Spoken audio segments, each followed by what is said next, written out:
我们先来取一小扎梅菜干，用开水浸泡20分钟。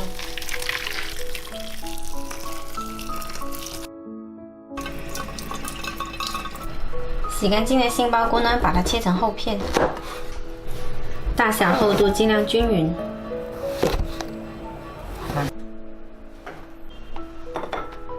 再把老豆腐切成跟杏鲍菇一样大小的片。取个平底锅，加入少许油，油温热了，把豆腐放下来煎，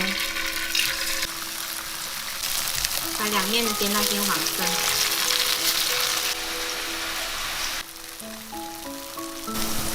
煎到表皮金黄酥脆就先夹出来。杏鲍菇也同样煎到两面金黄，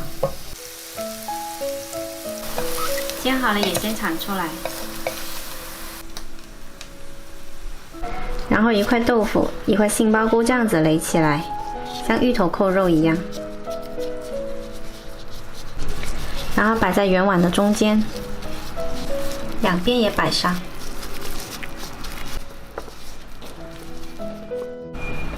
梅菜干浸泡开了就比较软啦，再给它清洗一下。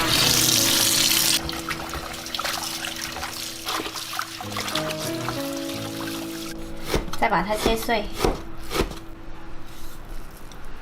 重新起锅热油，油稍微多一点，加入蒜蓉炒香，再把梅菜干放进来，再加入1小勺白糖，2勺生抽，还有1勺蚝油，翻炒均匀，再加入少许开水，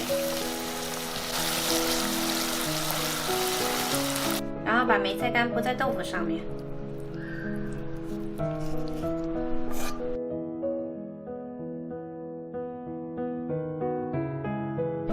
上锅蒸烧10分钟。好了，时间到。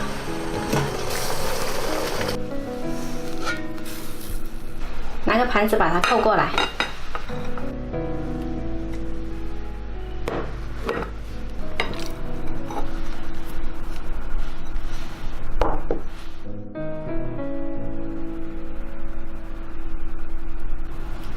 今天这道酥扣肉呢，便宜又好吃，吃多2块也不怕长胖。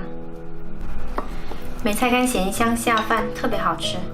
喜欢的话可以试一下哦。看出来了，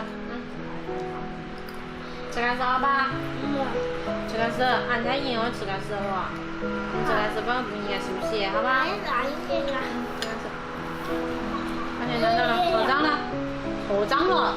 该走红抽到了。妈妈可以，俺看到你可以用可以吗？可以啊。可以啊，你知吗？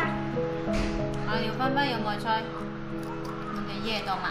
我把你嘅嘢到。手上拿高点，莫拿爱。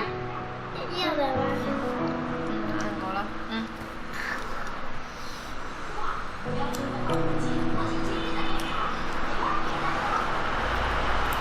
这条梅菜讲啥？